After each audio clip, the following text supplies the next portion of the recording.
Welcome to the Angler's Wisdom Podcast, supercharged by Amped Outdoors Lithium. Today, anglers fish longer. Today, anglers fish harder. Today, anglers rely more than ever on their electronics. It all comes down to catching more fish, and today, anglers rely on Amped Outdoors lithium batteries, period.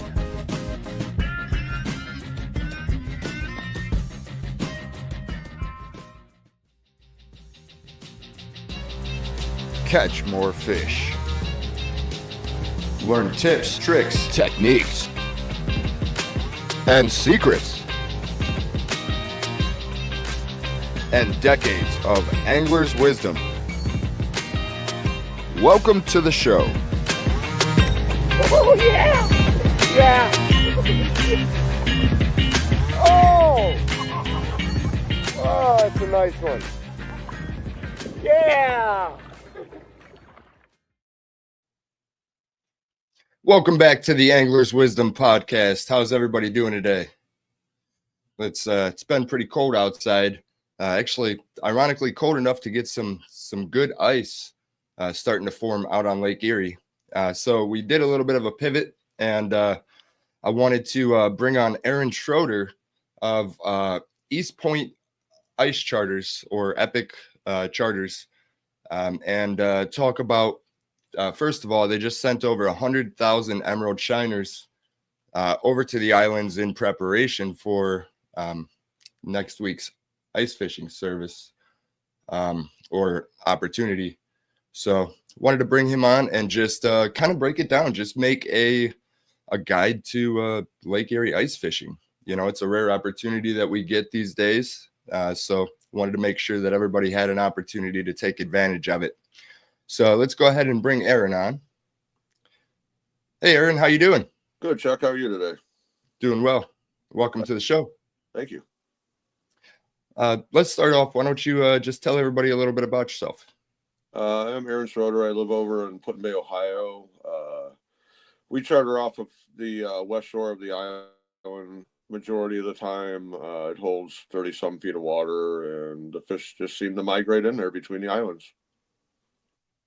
Yeah, the islands is generally always a great place to fish. It is. It has a lot of pockets, a lot of areas of opportunity for any angler to catch a fish of a lifetime. Oh yeah, lots of structure, Oh, and depending on what time of year, you know, there's monster smallmouth over there, Oh yes. monster walleye, Yes. A lot of yellow species. perch. Yes. Yeah, we hold the fish for a while. They travel back and forth, as every angler on this lake knows, from New York all the way back to Toledo. So, our opportunity is the wintertime when the ice comes in. They just like sitting underneath our sheet of ice, and it just provides a perfect time for families to go out and, sportsmen alike, just to be out on the ice and catching a fish of a lifetime. Yeah, many people I've talked to have caught their personal best through the ice. Many fish over 30 inches, I hear. 30 inches, 12 plus pounds. Yes. Yeah. You can tell when that fish is caught because they come out of the shanty screaming, and you can hear them for miles. Oh, nice. Yes. What's the largest fish you've seen out there? Didn't see it, but a good friend of mine pulled a 14-pounder out. He was fishing with another lady on the ice, and they were back and forth, and she could not get it. And she said, "All right, well, if you can do it better, then show me." And he dropped down and hammered it. And Nice. I've seen a lot that are 13 pounds and under come through the ice. I've seen steelhead over 30 inches come out. Monster catfish once in a while. Normally we move really quickly as soon as we find them and get back on the ice. Good schools of perch come through. A lot of people, they get into white bass, and they, get their limit of white bass out of there, and they love that with a limit of walleye. And if they can get some perch, then they're looking at. Yes. Gribble, how you doing in there, buddy? I see you just popped up. Man, that sounds pretty awesome. Especially, I've always wanted to catch a steelhead through the ice. I just think that would be first of all, a challenge and just so much fun. You better be ready, because that is a torpedo. Oh yeah.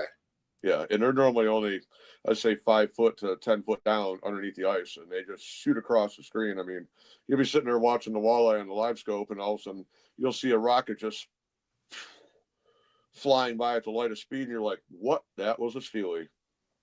Oh yeah, Yeah. silver bullets. Oh, they are a bullet here.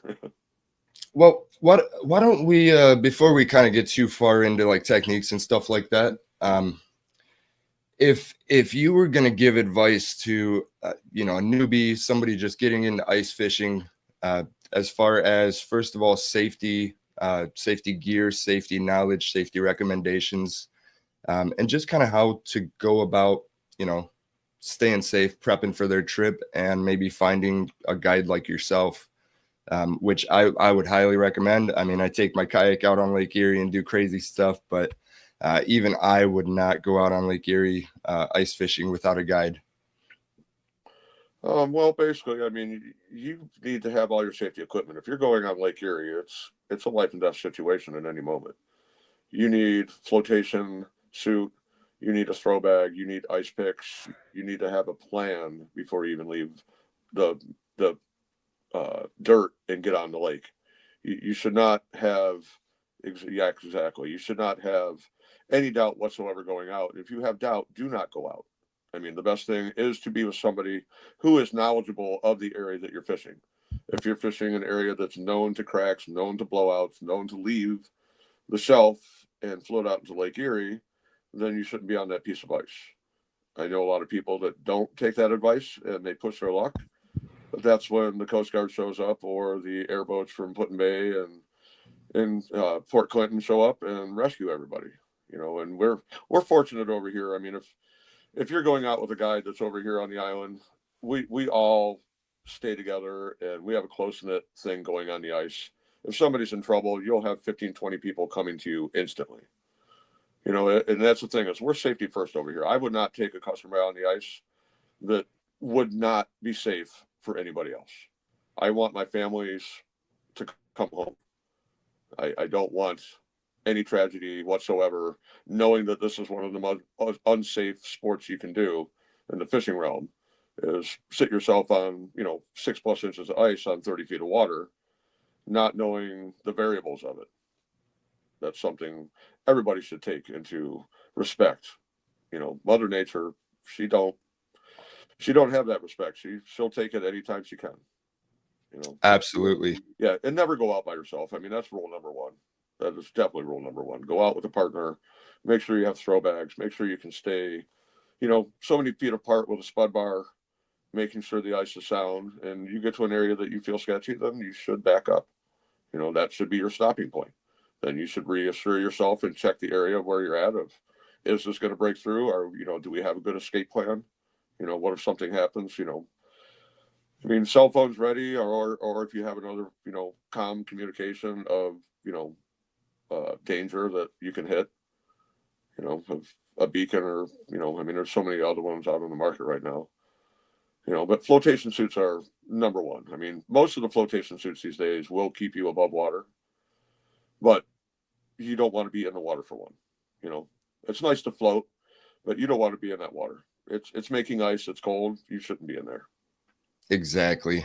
You know, and that's the biggest difference when it comes to your float suits for ice fishing and your dry suits, which what we use for cold water. You know, the dry suit keeps the water out, so you can layer underneath and kind of have a little bit more time. Yes. With the float suit, you know, it's just gonna float you. You're gonna be cold. You'll have that instant shock of that water. And that instant shock definitely takes your breath away. And yes, I unfortunately have seen one on the island go through, and we were fortunate enough I was able to get him out of the lake quickly and back on shore into a heated vehicle.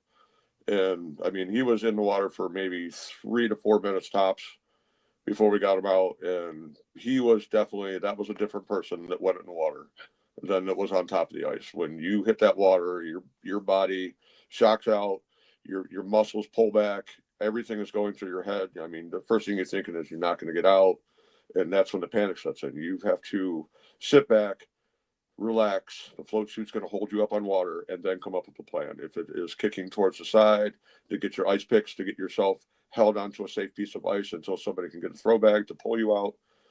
You just have to work out a plan instantly, and everybody should speak of that plan before they get onto the ice. Nobody wants to make that phone call to a friend's, loved one, letting them know what happened, that something couldn't have been done. Absolutely. It's from personal experience, just testing my gear over the years. When you hit that cold water, there's a couple of minutes where you can't really think about what you're doing. No, your body takes over. It's almost like a reset. So if somebody's not there to jump into action, and maybe throw you a rope or just grab you, it could be bad. And especially on Lake Erie, we all look out for each other. So yeah, and especially on Lake Erie. I mean, if you're on the shore where the current is, you're not being out in the middle of the lake. That right there is, you got to be quickly with that, because if the current gets you and your boots fill up and you're not getting to the ice that is safe to get out on and getting back into unsketchy ice, you got to be prepared. What section am I going to? When your head's still above the water, I mean, your plane is right here on the ice. You need to be able to see where your next exit plan is. And that's right. That's with a partner with you. He should be on an exit plan. If that person's in front of you and he goes through, you better start thinking about how you're getting him out first and where the bad ice is, because you both need to get out, not two people wet to land, or to a four-wheel or a snowmobile or wherever you can get them warm quick. Exactly. Depending on where you are. I mean, if we look, I'll pull up a map of the islands real quick. And you're fishing right out here by Put-in Bay, right? Yes, we're fishing between Green to Rattlesnake. Okay. Yeah, so if you go off the point of Put-in Bay at Green Island, which is the west, Green Island right there, that's in the bottom left. From there over to Rattle, which is straight up, and then over towards Middle Bass, and then that is our whole area. We're going off the west shore of Put-in Bay. And the cool thing, it looks like this whole landmass just kind of locks that ice in, because I know oftentimes a lot of people get rescued down here, right? Yes, it's actually to the left at Catawba State Park. Oh, over here? Yes. Yeah, that's the 911 crack, where we had a big rescue last year and a couple years ago where it broke off and there was about 40-some people on it. Wow. Yes. What's up, Joe? I just seen you tune in. Joe was one of the guides with me on the island that just tagged in. Nice. So why do they call you Vern? I got the nickname a long time ago down in Florida, and it was just a random. My boss was sliding down a banister with a pile full of dishes, sat it into the kitchen and looked at me and said, "Know what I mean, Vern?" And it happened to stick with all my friends down there, and it went through middle school, high school, and it's just been stuck with me. That's pretty cool. Yeah.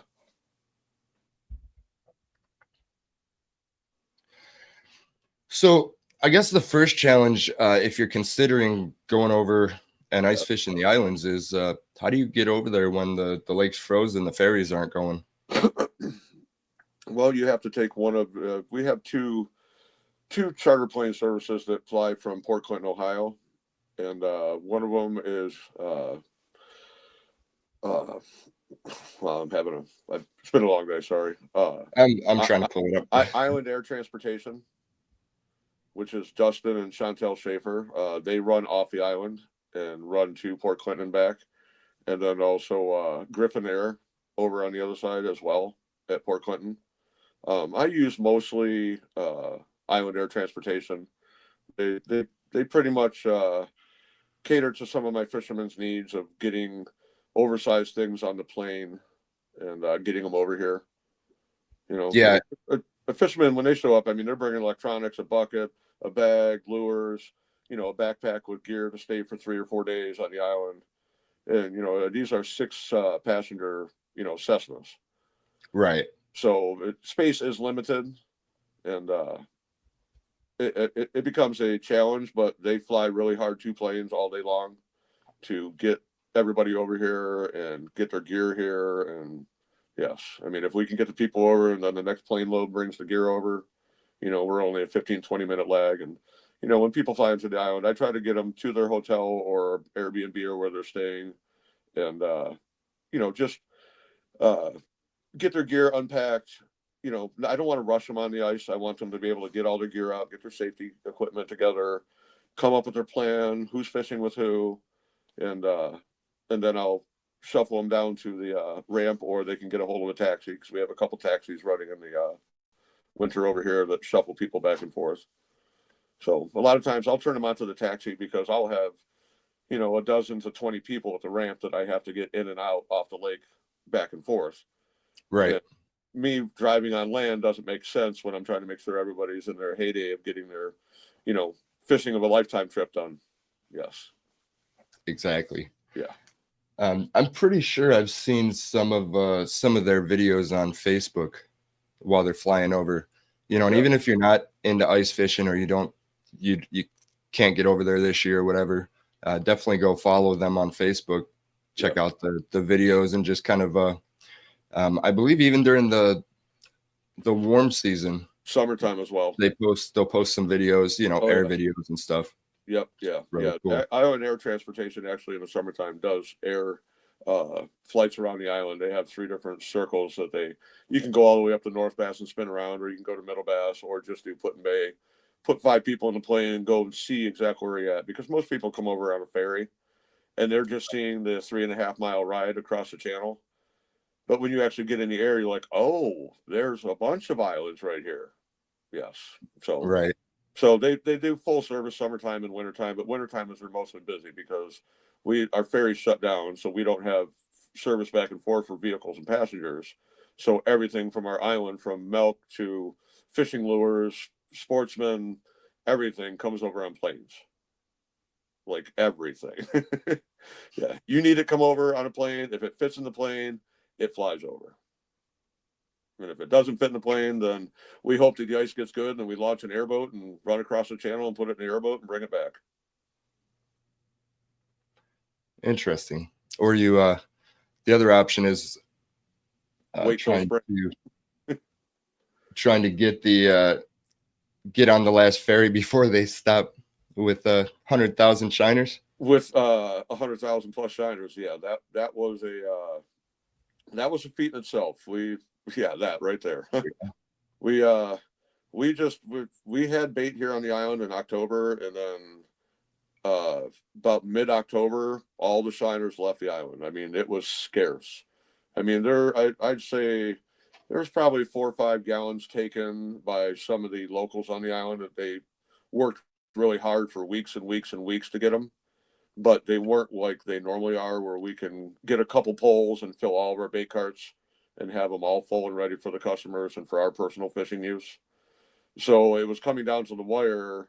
It was about 4 days prior, and I was talking to a handful of the islanders here, and I said, well, if we can't get minnows, I said, if I can broker a deal to bring a truck over and get minnows, do you think that we would have enough customers to support this? Because I had a quota price of gallons to minnows to bring them over here on the last ferry. And then I put a Facebook post out on the Talk of Put-in-Bay, which is a local just for the island, and Middle Bass Island and surrounding islands.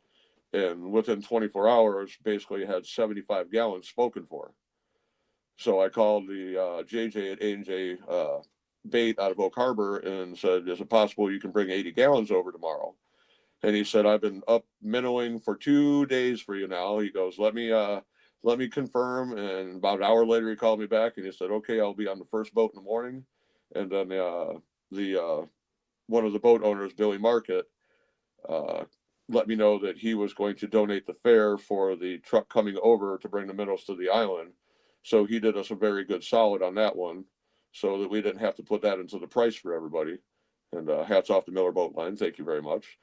And we basically staged the truck downtown by the public docks and had everybody meet there at 10 o'clock. And we had about 40, 45 people down there with their buckets ready. to unload the floodgates of Shiner. It was a mafia, or a minnow mafia, you could call it. I mean, I was coming down the street and I was overwhelmed that I had to park way back just to get in to where everybody was. And then it was just organized chaos for about, I'd say, an hour and 45 minutes. And we ended up getting every minnow off that truck into bait carts, which is basically a 55-gallon drum with a plywood lid with a flotation device underneath it. And then we extend the lid up about a foot to keep it above the snow.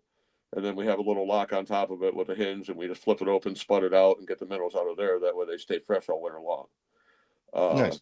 Yeah. And so right now downtown, there's about, I'd say roughly 50, 60 carts that are in the water that are frozen into the docks right now that are ready for us to open up and start feeding them to the walleye. Yes. Yes. Wendy Fox definitely off the hook. Vacation rentals on Put in Bay, Ohio. That is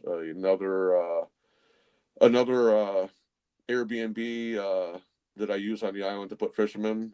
You can check them out on Airbnb, Off the Hook Rentals. They're going to be housing a lot of fishermen this wintertime. The owners of that are also very good sportsmen as well. They ice fish this season up here a lot. Tony Fox with his buddy Matt Kabaki come up here, and they normally get their limits within an hour and then come back and do some home remodeling on the places that they own up here. And yeah, and then we meet downtown at the local bar and have a burger, and everybody has a beer and talks fish stories. And yeah, good little island retreat here. Yeah. Yeah, it sounds like a great time, and a lot involved. But the great thing is the the way that everybody comes together, the community. And they say it takes a village, and we have that village. If somebody's in need of anything, I mean, if somebody flies over here and they don't have, a staple that they need, like contact solution, or, you name it, something that's completely, I'll just throw a post on Facebook, and normally within 15, 20 minutes, somebody will text me and say, I have it over here. Do you want me to drop it off, or do you want to come get it? Right. So, I mean, it's a nice community to have, and especially when we're on the lake. I mean, if somebody knows that, hey, there's a giant school over on this side, we'll let each other know. We're not going to say, hey, don't come over here, we're fishing. Right. Hey, come over here. Yes. And a lot of times, I mean, a lot of people follow, people that have been fishing a long time on this, rock here, and they have their spots that they go right to every year, and they produce fish every time. A lot of times people will bounce around just to find the school, test the limits, push the limits a little bit, go a little bit farther out, depending on what the ice conditions are, and the farther you get out, the more gold you can find. I mean, there's areas out there that most of us don't fish when you get, 4 or 5 miles off the island, if the ice is supportive of it, and you get into a good reef system, and the next thing you know, it's one of the best days of your life. I mean, you've, however many guys you got up there, and you got 6, 10 plus pound walleyes sitting on the lake. That's a great day. Oh yeah. So we have the fisherman's lamp here. We have a couple of questions. What do you got, Phil? Jen says, any specific links to watch out for? I'll definitely post the link to your website and the air resources and all that other stuff. I'll try to collect all that stuff up and put it in the description as well. But okay. Is there any that you would recommend? I don't have. I'm new to the whole webinars and YouTube and all that, and we're going to be getting something together this year and do a lot of filming on the island. And I have a man on the island that's going to put it all together and produce it, as you would say, and to put it into a package that we can throw out to show everybody what it is like to fish on this island and what our community is like. Those aren't put in. I've just been non-tech, just mostly fishing and answering phone calls. But today's day and age, you have to be into tech, and as we're doing right now. I mean, this is my first time. Thank you for bringing me into this. But I've had a lot of people over the years tell me about it, and I've just never been a person into that. I'm a builder by trade, so I normally have a saw and a hammer in my hand, and Right. ladder, everything for that thing. And I like my sportsman things. I like ice fishing. I like deer hunting. I like snowmobiling. I like, outdoor activities. Most of them are wintertime because I'm very busy throughout the summertime. But I have a lot of friends that come over to the island and like to enjoy the island in summertime and a lot of my friends, they charter summertime. I'm a captain. I just don't charter in summertime. I just do it in the wintertime. So, I get the best of both worlds. I have friends come over. On Point, which is a good friend of mine, Chris Vogel, he comes over, picks me up at the dock of the state park, which is a 5-minute walk or a 3-minute walk from my house. And I can jump right on his boat. We can cruise out and whack walleye in an hour, be back on the dock, and I can have a fresh fish night, with friends on the island. I have a lot of good friends that charter throughout, from Marblehead to here to Toledo, that pick me up in the summertime, show me a good time on the lake, and then as soon as it becomes time for hard water, they're telling me, "Hey, is it ready? Is it ready? Is it ready?" And I say yes, and they all fly over. We have a great weekend, and when you have a weekend over here in Put in Bay ice fishing, it's very addictive. You'll want to do it next weekend and the weekend after and the weekend after, and it's how long as the ice supports. I've had a lot of people that have flew over for a Friday, Saturday fly, half day Sunday and fly off Sunday. Call me on Tuesday saying, "Hey, I'm bringing 3 other friends with me. Can you get us in next weekend?" And they will do that 2 or 3 times throughout the season. They just can't get enough. And then as soon as the ice series is ending, "Hey, can we come over for one more day? One more day, one more day." Because they know they've already seen it, they felt it, they know that the addiction is real here with that piece of ice and the way the walleye just lay up underneath that. The whole lake will be open and there'll be people trolling around our ice shelf, trying to pull them out from underneath the ice sheet. So, it's a nice little factory that we have right underneath us, and we are blessed to have it. And it hasn't been mine. I've learned a lot from the island folk here, of where not to go, where to go, where to fish, when not to fish. And I've taken every grain of that to my soul, because that helps me and my customers to educate, forward on, like my boys, my grandkids, all that. I want that to come down the line of saying, my grandpa said, never go here ever, because that's a point that breaks open and you could die, or Right. that spot that you go to that always has 6 to 10 inches. That's great ice. No matter if we have bad ice, that holds good ice. There's always fish there, and just to have that legacy. I've been blessed to be accepted with the Islanders here. I'm not a true Islander. I was not born here to a legacy Islander. I've lived here for a little over 10 years now, and I've been fishing that side of the ice for 10 years. I believe in the 10 years, I'm not what they are on the island as masterclass fishermen. Been here, since the 40s fishing this. But I've learned a lot from them, and a lot of safety from them, and a lot of acceptance from the old school here, because I am not a person that is unsafe, and they've seen that I am true to the island. And I brokered a deal to bring $5,700 worth of minnows over here on the last boat. So I am 100% for this island and for the walleye fishermen to come over here. Yep. What else we got, Phil? Irene says Black Squirrel B&B still open for winter anglers. They are definitely open. Yes, Rob and Maria is definitely ready for winter anglers. That is the Black Squirrel B&B, Put in Bay. If you're planning a trip, let me first say that we looked at the ice today. The ice is 3 inches at max. Some areas not. So we only ventured out a little bit to look. Tomorrow we're going to get a couple inches of snow up here, I'm hearing.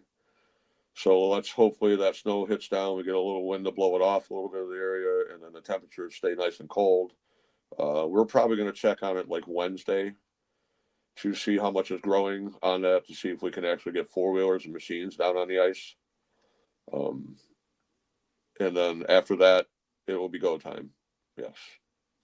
And I can't wait. I am bouncing at the bit. Yeah. Want to respool every rod I have and ready. Yeah, it sounds like a pretty exciting time over there. Irene asked, sorry, my camera is right in front of me. Airboat's still an option. There we go. I personally, we have an airboat on the island, but we are not using that to charter people back and forth uh, across the channel. I'm taking everybody to the airplane and fly over the channel. If it was solid like it was in 14 or 15, I believe, when we had like 24 to 32 inches of ice across the whole basin, I would charter people across that all day long. But the way that channel flows and the amount of water that runs through that gauntlet, I've never. I've ran that back and forth to take islanders over for doctor appointments and grab groceries and things like that. But it's a very unsafe area unless the ice is thick. Yeah, and there's a lot of current that goes through there, right? Yes, there is. That's what Yes. that intense current, it just Everything keeps comes down. down to Detroit River, around the corner of Toledo, and pushes right across Catawba, Marblehead, right through Kelly's, and then down the line it goes. Favorite lure? Last year, the dinner bell, and also red and chrome jigging wraps, Rapalas. Those were my favorite. I tried many different frostbites and gumball jigs, and thank you, Tyler. Just all kinds of things. Walleye will eat a lot of things in ice fishing. We put disco lures on that have little red, blue, green lights that pop up and down, and we call them the boom chicka boom lures. Those things would drop. Chris Vogel on Point Charters just showed up. That's one of my ice guide friends that will be up on the island this wintertime right here. Chris Vogel, master fisherman. He's out of Catawba as well. He also goes Huron and all the way down the lake chain, but most of the time he's out of Catawba. Yeah, every one of them, the bottom one right there in the center. Blue chrome, red lip. Yep, that is the one. Definitely. We throw a lot of different lures at him here. You open up my lure box, there's 1,000 different options. Red and chrome might be my favorite. That is, yes, sir. That Chris Vogel came over to the island last couple of years, and he put on a clinic with that lure. He pushed the boundaries. He was hole hopping. Kind of like grumpy old men in here. Thanks. That's my wife chiming in. Chris put on a clinic with that lure. He got on his knees, tuned that Garmin in, and it was over. Yep, Gribble right there. D&B Marine, how we doing, buddy? Can't wait to have you over on the island. You and Yeah. John will be set up at the Cleveland Boat Show here next weekend with me. Well, not with me, but we're all set up at the expo. Yep. So ripping wraps. Yep, Shans. That's exactly right. Ripping wraps. You're darn right. Those things whack. Yes. What about I've been playing with like vertical jigging spoons lately. Do you use those much or? There's a handful of different spoons to use. Everything over here. If you're an ice fisherman for walleye, you have your certain lures that's your go-tos. It's there's so many different options on the market right now. From clam, frostbite, you name it. There's every time I look on it, I could spend $1,000 a night shopping for lures. Might use one time. Everybody has their favorites that they go to. Nils Masters, anything that's a bait to knock, any of those. Some people pull out a little Clio, blue and chrome little Clio or a red and chrome Daredevil and drop it down the hole, and pull one right out. You can put a gumball jig. Yes, sir. You boys better be over. Yep. Them boys, when they come over, they put a hurting on some fish too. Watch out. Thank you, Mr. Nicholas says, Vern is the man. If you're going to Put in Bay, you're not going to find a better person to take you out. Hospitality is everything with him, and we'll show you a great time. Not just hospitality, but also safety, because Vern is also a firefighter, right? Yep, I am a firefighter in Put in Bay. I'm also the safety officer here in Put in Bay. So I try to keep everybody's tails safe and make sure everybody goes home. Yes, that's the main thing. I want everybody to go on the lake, catch a fish of a lifetime, and go home and tell their family about it, because then they're hooked. And that's the thing is, especially kayak fishing. That's an easy thing to get hooked in. I mean, it's you and the kayak. There's nobody else yelling at you. It's just you and the lake. You know, I mean, that's a beautiful thing. Yes. Matt Hess says, that's my dude, Chris Vogel. What did it say? Sorry. He is the same way in the boat. Tons of knowledge. Oh, yes. Yeah. Vogel's great. When you get in the boat, he's like a hound dog when it comes to walleye in the lake. He puts his nose up, looks, points a finger. We drop boards, drop dipsies, and it's over with. It's, you know, it's like you get in a boat with Gribble or Nick Zart. I mean, it's them boys are the masters of the lake. I bow down to them. They know the lake in the summertime like no other. Wintertime, I like my side of the ice. You know, and it's nice to have my friends come over, you know, and have that respect between all of us, you know, as professionals and also fishermen and sportsmen and friends as well. You know, and they have that connection. I mean, you see the sun setting on Lake Erie, why you have a limit sitting on the ice and you're getting cleaned up, ready to come in. I mean, it's one of the most beautiful things there is up here in this part of the area. I mean, it's, you know, you can't beat a orange glow sunset, just purples, reds, green, just pouring into the west sunset. As you're looking back at the island, you're looking at the monument straight up and thinking, oh, I can't wait to do this again tomorrow. You know, it really is an incredible time. Part of it, I think, is Lake Erie. There's just something about it. The Native Americans believed that Lake Erie was alive, right? You know, it had a spirit. And Yes. I've met many people that have came and experienced Lake Erie for the first time, and they've generally never been able to leave. You know, it always calls them or it makes them move here. Yes. And, you know, it's a lot of it is just all the opportunities like ice fishing, you know, kayak fishing, charter fishing. I mean, we have you know, one of the best freshwater fisheries in the world. Right in our backyard. Right in our backyard. Yeah. And that's, you know, a lot of people, you know, when I moved over to the island, they said a lot of things. But I said, I'll tell you what, I am blessed to live on an island. You know, I mean, it's, you know, things are more expensive over here. Convenience is not a thing over here. Everything has to be flown over or on a ferry. You know, you know, and especially if something happens, you know, you have to take a life flight off the island if, you know, unforgot something happens. So it's not like mainland, you know. So I can drive around the island 3 miles long, mile and a quarter wide, and everywhere I look is water, all the way around me. I'm on an island, so every day I wake up here, I'm blessed to have that. But I look forward to December, January, when the ice is building on the west shore and I can see it locking in from Toledo and pushing in again and hitting again and staying there and locking. And then we get as a collective out here of the guys to actually go out on the ice and spud and check in safety. We have normally 5, 6, 10 guys that will walk out. That way we have a daisy chain of people. So in case something happens, we can bring the man out of the lake, get him back up to the top, and, you know, safety rules. So it's nice to have, you know, everybody on the island together, making sure everybody's safe. And then as soon as we know the ice is safe from point A to point B to point C and back to the island, then we start setting shanties on our GPS coordinates. We start testing the waters. We're trying to see where they're at. Are they out farther? Are they towards green? Are they towards rattle? Are they in the common grounds? Are they in front of the ship house? You know, we have to cover a lot of grounds. I mean, in that little area, we probably do 15 to 20 miles on 4-wheelers, just pounding holes to find out where they're at and then setting up a camp. And then 2-3 days later, or not even 24 hours later, they might be completely gone. They moved. They went to green, they went to rattle, they're in the channel, or they might have just took a swim around the island and decided they'd come back tomorrow. So you never know. Typical Lake Erie walleye. Yeah, you never know. I mean, you think you're on them, and then the next day they're schooling you again. Yes. That's what keeps us coming back. There's always something new to learn. It's the addictive, yes. Yes.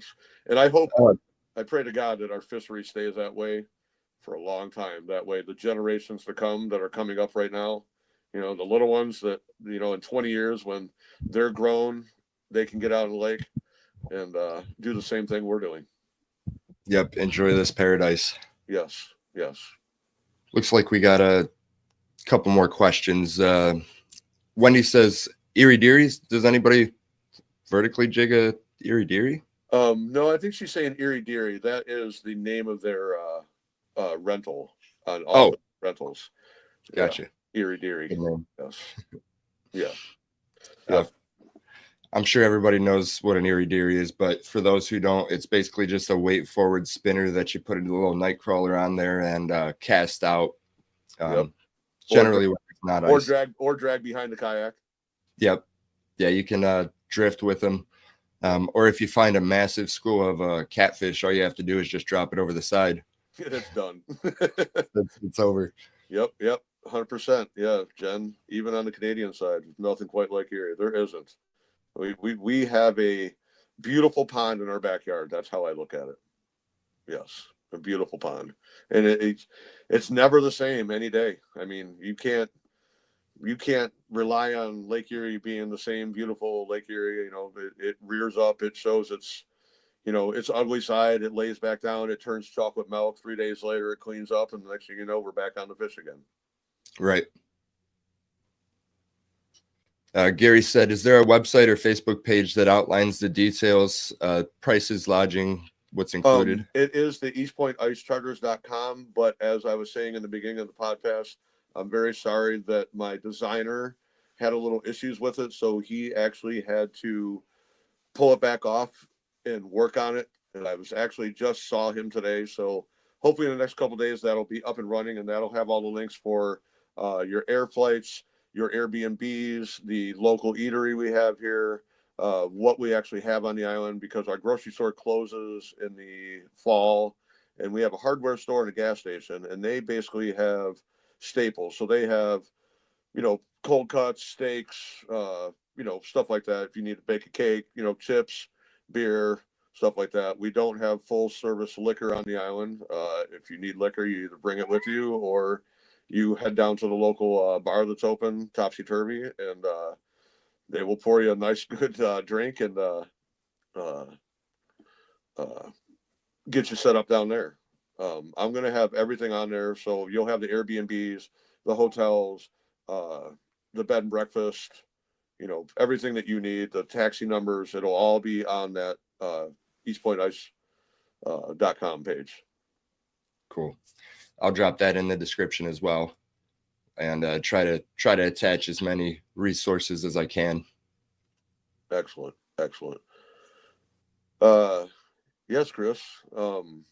Chris Bogle, when I first met the man who just chimed in, he came over to fish on the island, and he fished with me, and throughout the years, we built a friendship together, and he decided that he was going to come over here and fish full time for the winter time. And I said, let's do this. And he came over for a winter, and then as in the real world, got to go back to work. So unfortunately, so he had to go back to a real profession and not ice fishing for the winter time. But it worked out well. He comes over here, and I follow him a lot of times because his nose is in the air when we're on the ice.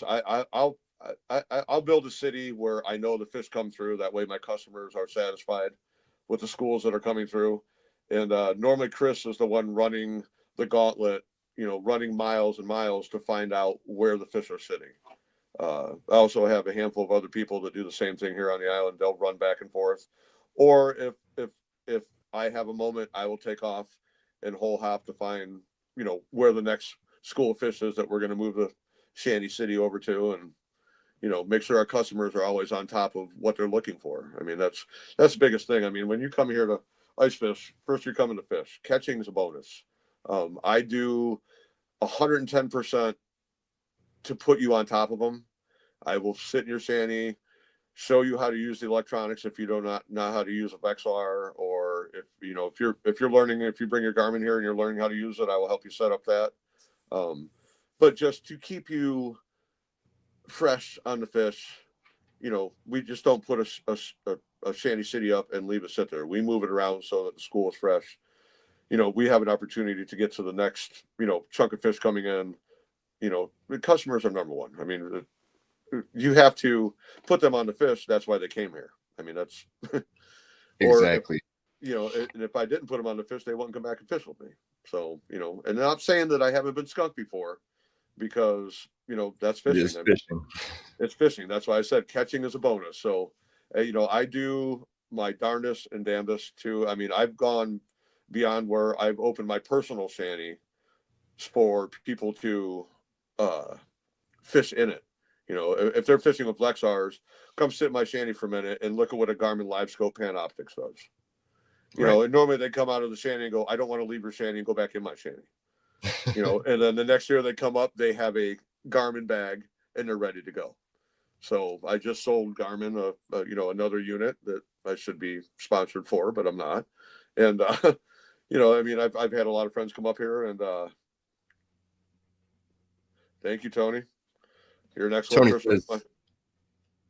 Tony says, Vern is the man. Love you, brother. Yeah, Tony Fox is Off the Hook Airbnb. He is the owner of that. Yep. Oh, cool. He's lives in Oregon. He's the owner of MVM Moving and Storage out of Toledo, and he has a couple houses up on the island for Airbnb rentals, and they're very beautiful homes. He bought them and redid the whole insides, put new floors, painted them, just upgraded completely, new furniture, new beds, everything. So, you know, when you come over here to fish, you don't have nothing shabby you're sitting in. You either be in an Airbnb at the Black Squirrel, or you be right over here by the state park at you know, Off the Hook Rentals. So, looking forward to having a bunch of people this year, though. It's going to be fun. Yeah, when was the last time? Well, I think we have about a week of safe ice last year. 5 days over on the island. A handful of people fished after that, but I was not putting any customers out on it. Absolutely not. Yeah, you know, I say it all the time. Fishing is life, but safety comes first. Irene asks, do you provide all the equipment, rods, tackle? Yes. When the website's up and running, everything will be on top of that website. So I rent poles, I rent live scopes, I rent Vexilars, everything you need to have a good time I have on the island. And it's a good deal for you. I mean, if you're coming over and you have nothing, you're going to be pulling fish of a lifetime with a 15-minute little tutorial of how this machine works. It sits in front of you. It looks like a video game. And as soon as they see what a walleye looks like that comes on the screen, and I give them a little vertical jigging technique, they're hooked. That first fish that hits them, if they've never done it, they've never seen electronics on ice, it's over with. They don't want to leave the shanty, even though they have their limit. And I'm telling them, hey, you can't catch it, you can't keep anymore. They still want to just keep fishing and fishing and fishing and fishing till dark. And a lot of my customers, I'll let them play, you know, and, you know, throw the fish back in. But I mean, if you have fish in a bucket that are already ready to go to the ramp, those are the fish that are going with you. You know, you're right. And that's one thing I don't let people take over their limits, or, you know, I'm a licensed guide for a reason, and I like what the ODNR does with the fishery, and that it's done for a reason. It's, you know, you get your limit and see it tomorrow, and see you the next day after, and the next day after. I mean, if you want to fill a freezer, it's a place to do it, but you're going to have to, thanks, Chris. You're going to have to do it, you know. Absolutely. Is that all the questions we had, Phil? I think. All right. Trying to think, what did we not cover? You know, I was thinking, like, I can't even imagine what it would cost to, you know, not only get yourself over to Put-in Bay, but get a bunch of gear over for ice fishing. You know, you're taking your rods and shanty maybe, and your electronics and stuff. See, and that's why people don't bring shanties over. I mean, if they do, it's a small pop-up. Right. Just because of the plane size. We do also at East Point. We also have I think we have 14 pop-ups, shelters, and we have a couple flipovers that we utilize as well as hard shanties that are actually built out of Naugahyde, you know, plywood floors, doors, heaters, you know, a stove inside, basically. Yeah, I think we have a picture of one of those. Yep, one like that. I mean, you walk in, there's a seat to the left, a seat to the right, heaters in the middle. You know, you have a trap door in front of you that you have your 2 10-inch holes in it. You know, you can shut the door and open up the window, and, you know, I mean, if you want to sit there and smoke a cigar, and, you know, it's very comfortable. You know, you're not getting beat by the wind. You can actually take your coat off inside, and, sit there with your hoodie on and, adjust your temperature.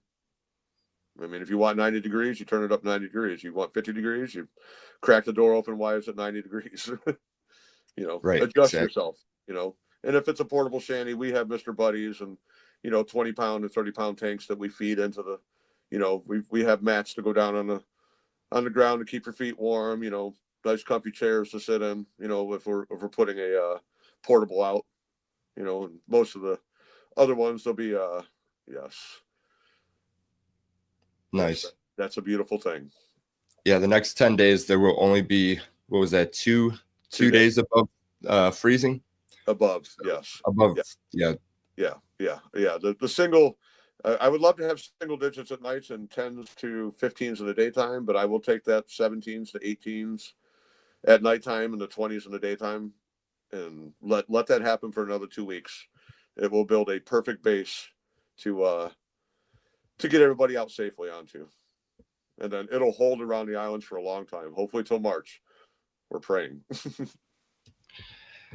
I have mixed feelings about that. I mean, nothing against ice fishing, but like I'm dying not being able to get the kayak out. I've already been thinking, like, where can I travel to quickly and cheaply that has open water? To get in open water. You got to go south, brother. Yeah. But, Yeah.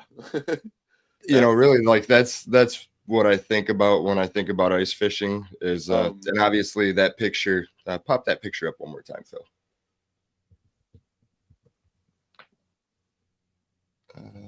That is the opposite of what we do here. Yeah, so that was out on Mosquito, and in true Chuck Earls fashion, I had to bring the kitchen sink. You got everything there. It is, yeah.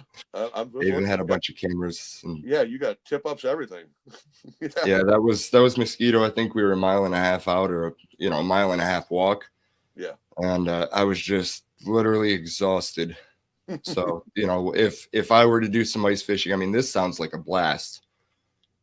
This basically, on these kind of trips, I pick you up at the top of the ramp. And if it's just like, if it's just a couple guys, I'll have, another guide with me with the 4-wheeler. We jump on wheelers, we double up, we ride out to the shanty, get you in the shanty and get you running. If it's a multiple trip, we'll put you on a trailer where it has seats on it and bucket holders where you can put all your gear on it, and we'll roll you out and drop you off at the shanties as they come up. Who wants shanty number 1? Who wants shanty number 2? Who wants shanty number 3? And a lot of times it really doesn't matter, and the boys they'll switch off shanties and flip from one to another, to try their luck on that side or this side, and if, it comes to a point where if one of my customers is not hitting fish, I'm going to move them to find the fish. They're going to be on the fish. If I found a hot hole, I'm going to come grab you out of that shanty, put you on a bucket on that hole and let you get them. It's just, you're not just going to sit there and count the time till it's okay, it's time to go in. I want you out there catching a fish like that. That way you go home and say, okay, this was one of the best charters I've had. Yes. Fish like that, they come out every day. I mean, that fish right there. Yeah. I mean, the first time I met Nicholas Zart, quick story right here. First time I met Nicholas Zart, I was going fishing in the morning, and I asked a friend of mine, Matt, to go out fish with me. And he was going to go have breakfast first and then meet me out in the shanty. I went out in the shanty. I dropped a dead stick down my hole, got a minnow on the other stick, put it down my passenger's hole. And by the time that one was halfway down, the one that was in my lap was getting pulled into the hole. I set the hook on it, reeled it up, got it out of the hole. I opened up the door. I threw the fish and the pole out the door at the same time. I set the hook on the second pole I got down, got him out of the hole, walked out the door, threw it on the ice at the same time. And I was like, woo! And I look across and I see this guy walking from a portable couple hundred yards from me. I mean, he was a distance, and he's walking over, and I'm just like, holy crap. I mean, they looked like 10-pounders, and they were nice, big, meaty, fat fish. And I got my wits to me, and I got the hooks out of their mouths and got my poles back in the shanty. And I lined them both up, and I was like, all right, one's just a little bit bigger than the other one. And this man walking over was Mr. Nick Zart. First time I had met him. he looked at those two fish, and I said, "Man, those are nice. They're about 10 pounders." And he goes, I'm sorry, but I fish for a living professionally. Those are over 12 pounds. Those are absolute toads. That is a pig with a pig sitting next to it on the lake. And nobody had a working weight Scale. anywhere. So we, at the end of the day, we got to the top of the ramp, and we found one person that had a working scale, and one was I think 12.67, and the other one was 12.84, 31 and 3/4 and 30 and a half. Yeah, they were both just giants. Yeah, and That's that was 6:30 in the morning. First two minnows to hit the bottom of the lake come out just short of 13 pounders. there's nothing better than walleye and coffee. No. I think a little bit of that got spilled at the same time as well. Yes. Yeah, after that, I don't think you needed much coffee. No. The adrenaline was kicking then. I think I showed everybody on the island those two fish that day. Yeah. I think I even brought it to the grocery store and threw it up on the counter. That's awesome. So what kind of uncommon species have you seen or caught out there? Like, is there many pike or any muskie or anything like that come through? Pike have been caught. Somebody told me that they caught a sturgeon 4 years ago out here as well, but it was a juvenile and they instantly released it. Right. We'll get a school perch to come through here, and sometime we can hammer on the perch and, pull 35, 50, 60 of them out real quick. We'll have a speeding silver rocket fly through. I mean, those are always fun if you can get one on there and actually get it to the hole. Feel very lucky. I mean, you're threading a Corvette that's going 100 miles an hour under the ice through a 10-inch hole. So if you can get it out, you're very lucky. I mean, the best ones are the 10 pounders and up, because as soon as you hit one of those, I mean, you'll see how big it is in the live scope when it comes in. But as soon as you hit it and that 28 to 32-inch pole just bends due underneath you, I mean, that's, I can't wait to catch some 20 pounders into there, Finchy. Yeah, you're going to be over here on the ice fishing with me too, buddy. Yes. So, anything that's I'd say 8 to 10 pounds, when that thing hits you vertically, it's a whole different feel, because you're going into set the hook, and then you're going into don't lose him, don't snap him off. I mean, because a lot of times I don't run a lot of big tests. I mean, I run 8 to 10 to 12 pound out here, because I'd like to pull a 12 pounder on 8 pound. Right. Just so I know that I pulled it on a lower test and got them up. And a lot of the work here is in the hole too. When you get that fish in the hole, you got to be able to get down and get them. I mean, a lot of people hand grab them, and a handful of people that are filling a core, using a gaff, because sometimes they'll come up, they'll hit the bottom of the hole and tip your lure right out of the side of their mouth, and then they're stunned for a second. So you got about 3 seconds to either get to your knee and grab him, or grab a gaff, which is basically a golf club with the end cut off with an oversized treble on the end of it, and try to get a shot on him before he swims away and you don't have that story or Right. that chunk of meat in your freezer. Yes. Yeah. Man, that sounds fun. It is fun. We'll get you over here this year, buddy. Yeah, we should definitely do that. Yes. Man, that's pretty awesome. I think I think we covered a lot. This was very informative. I don't know much about ice fishing. Honestly, like the last time I went ice fishing, I believe it was with my buddy on that trip. And, a couple of years later, he had a massive heart attack and passed away. And it's just like, I don't know, never really got back into it. But maybe it's because panfish are fun, but you can only go catch panfish through the ice, so much. I think yes, and that's what I grew up fishing up in Michigan on inland lakes. So I was a pan fisherman, bass, pike, muskie, trout, pulling those up in Michigan. And over here in Lake Erie, it's basically walleye and perch. And that's wintertime. It's basically everybody's going for big eyes. They want to put a trophy on the wall, or they want to fill a freezer, and we have the best of both worlds here. You can put a trophy on the wall and fill a freezer real quick. Oh yeah. And especially with a limit of 6 fish, in the wintertime, the size of the fish that you're going to catch is, 2, 3, 4 times the size of the limit of fish that you're going to catch in the summer. So you're getting a lot more meat for your 6 fish limit. Yes. And if you come over, you fish, a lot of people come over and they fish Friday, full day, fish Saturday, full day, fish Sunday, half day. So they have their 6, 12, 18 walleye ready to fly off on Sunday, Right. and, when we do it over here, I mean, I process the fish for the fishermen when they're over here. That way it's vacuum sealed and dated. That way, when they fly over, if the ODNR are on the other side, it says right on their package exactly what day they were caught. He can look and go, okay, there's 2 fillets in this one, 2 fillets in this one. And you can look through their whole core and know that everything is legal on the up and up. That way, there's nothing to worry about on that. They can take it right home, put it in the freezer, and know that this is the fish I just caught this weekend. Yep. And that's not only important for the people that live in Ohio, but the people that are traveling from all over the nation, sometimes all over the world, to come and experience this. Those different regulations and just having that attention to detail to keep everybody stressed and worried free. Yes. Yep. Yeah. I mean, we have people. I've had clients from Idaho, Iowa, Wisconsin, New York, Pennsylvania, all throughout Ohio, Michigan, Illinois. I mean, everybody knows about Lake Erie ice fishing, and they like to come here and take care of that itch they have, and we get it taken care of for them. That's pretty awesome.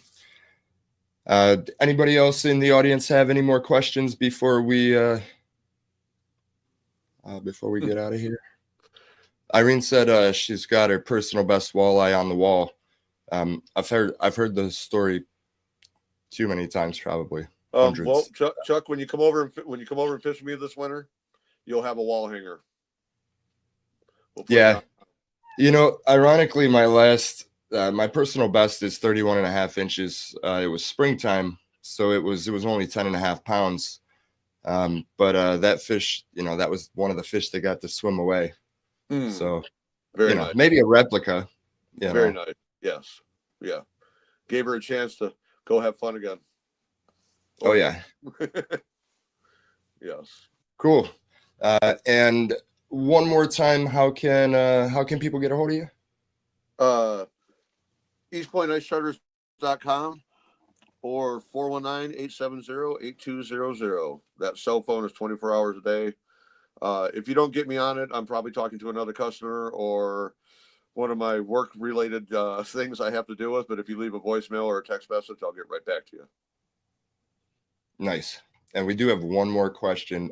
Nancy Tanner wants to know, who taught you to fish? That was my grandfather who taught me to fish. God bless him. Yes, he was a hole hopper. He was a pond hopper. He was a fly fisherman, a wood carver, a sportsman, up north, deer hunting, you name it. Taught me how to put brakes on cars and everything else. So he is the one who I was in the rowboat with. I was in the kayak with. I was on the shoreline with him. I was, every aspect of fishing I got from him. Yeah. Be quiet in the woods, be good to your nature, pack in, pack out, don't do this, leave it undisturbed. I mean, he would take me in the woods and we would pick 15 different berries. Some of them were for grandma to make a pie with. Some of them were for him to make wine with. Some of them were for the table for dinner that night.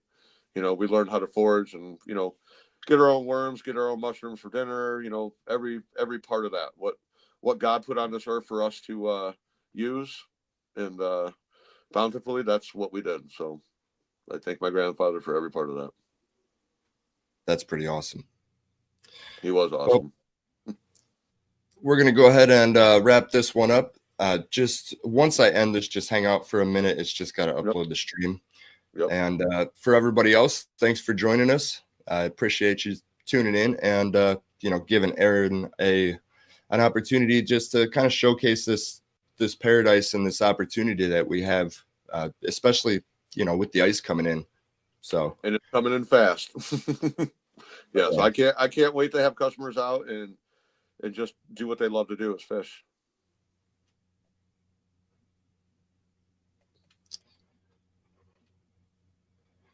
You're very welcome. I'm reading along. Yeah. Awesome. All right, guys, we will see you next Thursday, 8 p.m. Eastern Standard Time. Next Thursday's episode's actually, I'm pretty excited about this one, but I'm excited about all of them, honestly. But it's with Molten Avery from the National Center for Cold Water Safety, as well as the president of Level 6 Dry Suits. And we're just going to do a deep dive on cold water safety, not just kayak safety, but I specifically designed this episode so that we can get into the boat side of things too, and talk about dry suits versus float suits versus the other options to keep you safe out there. So should be a great episode. Definitely bring your questions, and I will see you next Thursday. Thank you for joining us today on the Angler's Wisdom Podcast. We hope you got some good insight out of the show and learned something new. Don't forget to go over to ampedoutdoors.com and support the title sponsor of the show. Follow them on social media and just show them some love. And lastly, head over to Lake Erie Fishing.com and check out all the many resources as well as opportunities to book an unforgettable Lake Erie kayak fishing adventure with yours truly. You can also get yourself a Lake Erie kayak fishing gift card to the obsessed angler in your life. And remember, fishing is life, but safety comes first. Thanks for joining us today, and we'll see you next Thursday live on the Angler's Wisdom Podcast. Oh, yeah! Yeah! Oh, that's a nice one. Yeah!